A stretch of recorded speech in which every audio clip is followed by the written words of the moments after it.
पेशवा बाजीराव द्वितीय की विशाल 25,000 सैनिक की फौज। ईस्ट इंडिया कंपनी के छोटे 900 आदमियों की सेना से कहीं ज्यादा थी जब दोनों मिले भीमा नदी के किनारे। विनाश की उम्मीद थी, लेकिन आप जैसा सोचते हो तो वैसा नहीं हुआ।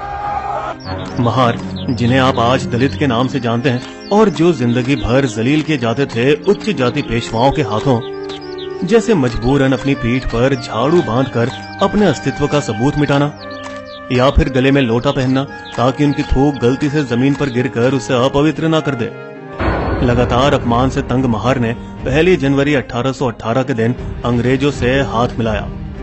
पागलों की तरह लड़ते हुए उन्होंने अंग्रेजों को पेशवा को हराने में मदद की। इतिहास में शायद कम ही ऐसे उदाहरण होंगे जहां नीच जाति के लोगों ने उच्च जाति के लोगों से जीत हासिल की हो। इसे स्मरण करने के लिए भीमा कोरेगांव में एक यादगार बनाया गया उन 22 महार सैनिकों की याद में जो पेशवा से लड़ते लड़ते मारे गए, जहां डॉक्टर बाबा साहेब अम्बेडकर भी श्रद्धांजलि देने आए। 110वीं वर्षगांठ 1 जनवरी 1927 के दिन इस उद्देश्य से कि दलित इस घटना को कभी भूले नहीं। उसी तारीख के ठीक 90 साल बाद 200 वर्षगांठ पर दलितों ने अपनी एकता बढ़ाने के लिए विजय स्तंभ पर दलित गौरव रैली का आयोजन किया। इसी बीच शनिवार वारवाड़ा पुणे में भीमा कोरेगांव लड़ाई और दलितों पर एक और कार्यक्रम आयोजित किया गया था। एक वामपंथी संगठन एल्गार परिषद द्वारा और समान विचारधारा वाले कबीर कला मंच और मुंबई स्थित रिपब्लिकन पैंथर के आश्रय में, जहां मुंबई उच्च न्यायालय के पूर्व न्यायाधीश बीजी कोलसे पाटिल और सेवानिवृत्त सुप्रीम कोर्ट के न्यायमूर्ति जस्टिस पीबी सावंत उपस्थित थे। हमें संविधान को कट्टर हिंदू पंथों से बचाना चाहिए जो ना तो लोकतंत्र, समाजवाद और ना ही धर्मनिरपेक्षता में विश्वास रखते हैं।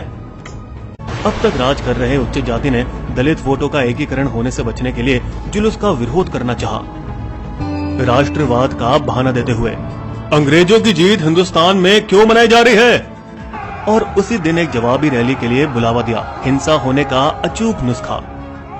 ठीक वैसा ही हुआ। एक इंसान की जान गई और कई घायल हुए। इस घटना के बाद पुणे पुलिस द्वारा 2 FIR दर्ज की गई।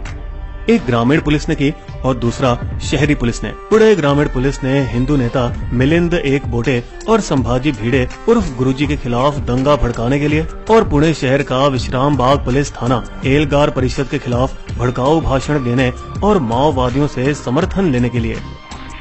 माओवादियों को भारत के कई सरकार ने प्रतिबंधित किया है। बिस्बो के गढ़चिरौली हमले वीडियो में उनकी पूरी जानकारी दी गई है। एल्गार सदस्यों के कब्जे में पाए गए कथित पत्र के आधार पर 8 करोड़ मिले हैं M4 और 4 लाख गोला बारूद के लिए। कॉमरेड किशन और कुछ अन्य लोगों ने राजीव गांधी प्रकार की घटना में मोदी राज को समाप्त करने के लिए ठोस कदम उठाए हैं। तुम्हारा प्रकाश कि माओवादी द्वारा राजीव गांधी शैली में वर्तमान प्रधानमंत्री की हत्या की साजिश थी। पुणे शहर पुलिस ने माओवादियों के साथ कथित संबंध रखने के लिए मानवाधिकार कार्यकर्ता, वकील और शिक्षकों को गिरफ्तार किया।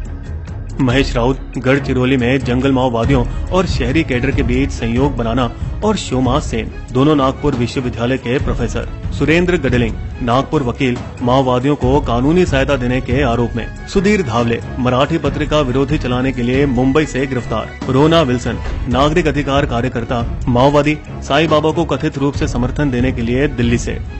इन सब की गिरफ्तारी किए जाने से परेशान तेलुगु मार्क्सवादी कवि पी वरवरा राव और CPI जनरल सेक्रेटरी गणपति 72, जिसके सिर पर 1 करोड़ रुपए का इनाम है, फिर से एकत्रित करने की कोशिश में 4 और 14 जुलाई के दिन एक दूसरे को ईमेल भेजा। केंद्रीय समिति को घटनाक्रम के बारे में गहरी चिंता है, क्या नुकसान हुआ है उसकी जांच करवाओ, शहरी कैडर के बीच विश्वास बढ़ाओ, एनक्रिप्टेड माइक्रोचिप और मजबूत पासवर्ड का इस्तेमाल से संदेश भेजो और इसे पढ़ने के बाद डिलीट करो। कबीर कला मंच से कथित तौर पर प्राप्त सामग्री के आधार पर, जो पुलिस के अनुसार माओवादियों का एक मंच है, 28 अगस्त 2018 पुणे ग्रामीण पुलिस ने गिरफ्तार किया वारवराव हैदराबाद से माओवादी गतिविधियों में भाग लेने के लिए, गौतम नवलखा मानवाधिकारी कार्यकर्ता दिल्ली से UAP अधिनियम के खिलाफ आंदोलन करने के लिए, सुधा भारद्वाज फरीदाबाद से छत्तीसगढ़ में खदान मजदूरों के लिए मानवाधिकार कार्यकर्ता, अरुण फेरेरा वकील लेखक पिंजरे के रंग एक जेल संस्मरण ठाणे मुंबई से, वर्नॉन गोंजाल्वेस मुंबई के पूर्व कॉलेज लेक्चरर और नक्सली समिति के सदस्य, सुधीर धावले के अलावा जिन्होंने एल्गार सम्मेलन में कविता पढ़ी, उनमें से एक भी उस दिन पुणे में मौजूद नहीं थे। बल्कि धावले 3 साल नागपुर जेल में बिताने के बाद बिल्कुल इसी आरोप में गैर कानूनी गतिविधि अधिनियम के तहत बरी हो चुके थे। वो माओवादी होने के आरोप में निर्दोष हैं।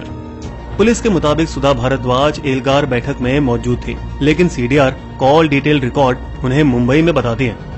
वेर्नोन गोंजाल्विस के खिलाफ सबूत काफी हद तक कुछ किताबें और फिल्मों पर आधारित है जो उनके घर की खोज के दौरान मिले, और किसी अन्य व्यक्ति से बरामद कुछ फोटोकॉपी दस्तावेज से जहां भारद्वाज का कुछ उल्लेख ही नहीं है और गोंजाल्विस का नाम बस एक बार मिलता है। फिर भी सुप्रीम कोर्ट के 2-1 विभाजित फैसले ने गिरफ्तारियों को बरकरार रखा। भले ही अदालत में ना तो कथित हत्या पत्र था, ना ही कोई साजिश का सबूत पेश किया गया। वो सरकार के खिलाफ असंतोष जताने के लिए नहीं गिरफ्तार किए जा रहे हैं, बल्कि एक प्रतिबंधित संगठन से संबंध रखने के लिए। जबकि दिल्ली उच्च न्यायालय ने गौतम नवलखा की गिरफ्तारी पर रोक लगा दी थी। घर गिरफ्तारी के बाद बाकी सभी को पुणे की यरवदा सेंट्रल जेल में रखा गया। कॉमरेड आनंद को संबोधित एक और पत्र के आधार पर पुलिस दलित कार्यकर्ता और विद्वान आनंद तेल तुमड़े, आईआईटी खड़गपुर और आईआईएम अहमदाबाद के पूर्व छात्र, अब गोवा इंस्टीट्यूट ऑफ मैनेजमेंट में एक सीनियर प्रोफेसर को एल्गार मामले में सह आरोपी नामित करने के बाद गिरफ्तार किया गया। इसी बीच पुणे शहर पुलिस का एक बोटे और संभाजी भिड़े गुरुजी के खिलाफ कोई कार्यवाही नहीं चलाने के कारण लगातार प्रदर्शन होने लगे। हम भिड़े की गिरफ्तारी के लिए सरकार को 8 दिन की मोहलत देते हैं। एक बोटे को गिरफ्तार किया गया था इस आरोप में कि उसने घटना के 2 दिन पहले पेरने फाटा के पास एक होटल में 4 से 5 अन्य लोगों के साथ साजिश रची। संभाजी भिड़े को गिरफ्तार तक नहीं किया गया। दौड़ ग्रामीण पुलिस के अधिकारी गणेश मोरे ने फरवरी 2018 में सुप्रीम कोर्ट में एक हलफनामा दायर किया था। एक बोटे ने हिंसा में सक्रिय रूप से भाग लिया। बाद में एक बोटे के नाम के बिना एक नया हलफनामा दायर करके आम जनता को दोषी ठहराया। भीड़ नेतृत्वहीन थे, हिंसा के लिए झुंड जिम्मेदार था।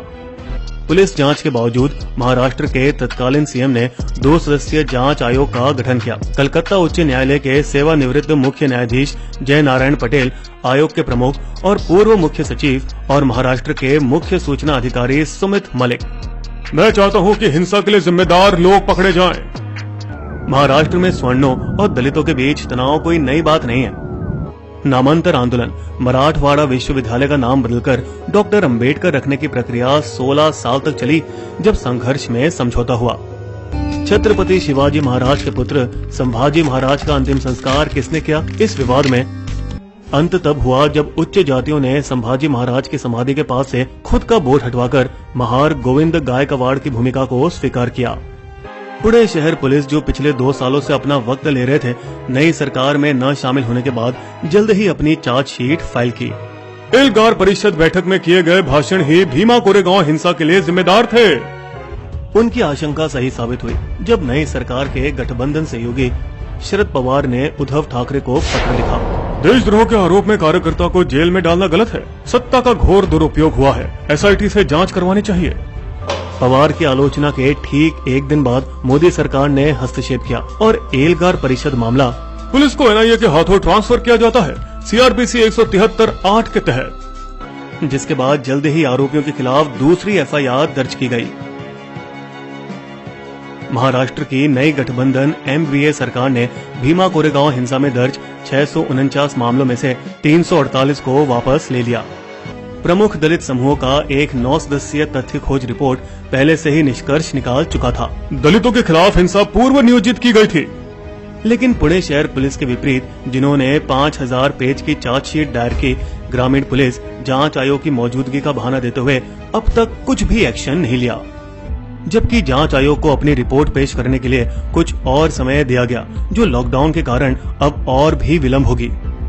एक बोटे ने वैसे भी दंतहीन जांच आयोग के सामने आने से इनकार कर दिया, इसीलिए उन्हें मामले से छुट्टी दे दी गई। पुलिस की जांच अभी बाकी है और चार्जशीट दाखिल नहीं की गई। वैसे राज्य सरकारें आयोग की सिफारिशों पर कार्यवाही करने के लिए बाध्य नहीं। न्यायमूर्ति श्री कृष्ण आयोग मुंबई में हुए 1992-93 के दंगों पर रिपोर्ट अनदेखी की गई। डॉक्टर घोटाले पर जस्टिस बी लेंटिन की रिपोर्ट को भी नजरअंदाज कर दिया गया था। सेवानिवृत्त उच्च न्यायालय के न्यायमूर्ति बीजी कोलसे पाटिल, जिन्होंने शनिवार वारवाड़ा में संगठन आयोजित किया था, दृढ़ विश्वास के साथ बताते हैं, दंगे पूर्व नियोजित थे। एल्गार परिषद से कोई लेना देना नहीं था। माओवादियों ने हमारे कार्यक्रम फंड नहीं किए, हमें हॉल मुफ्त में मिला। अगर वास्तव में प्रधानमंत्री की हत्या करने या राज्य को उखाड़ फेंकने की योजना थी तो उन सभी को कड़ी सजा मिलनी चाहिए। हालांकि ये दिलचस्प बात है कि पुलिस ने कथित हत्या पत्र को मीडिया के सामने तो पढ़ा, मगर अभी तक अदालत में प्रस्तुत नहीं किया। घटना से जुड़े विवाद ने यह सुनिश्चित किया कि दलित एकता मजबूत नहीं हो पाई। साथ ही सरकार को अच्छा बहाना मिला माओवादी सहानुभूति रखने वालों को निशाना बनाने का।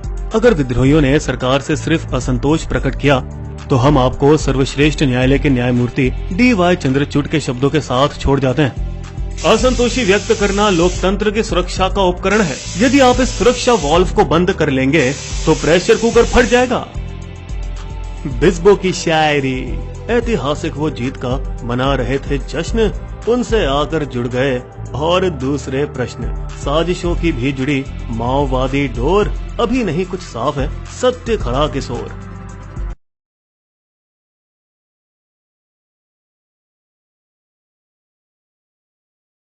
अगर आपको हमारी वीडियो पसंद आई तो सब्सक्राइब करें हमारे YouTube चैनल को और पेज पर बने बेल आइकन को क्लिक जरूर कीजिएगा ताकि आपको हमारे लेटेस्ट वीडियो की जानकारी आसानी से मिल सके। धन्यवाद।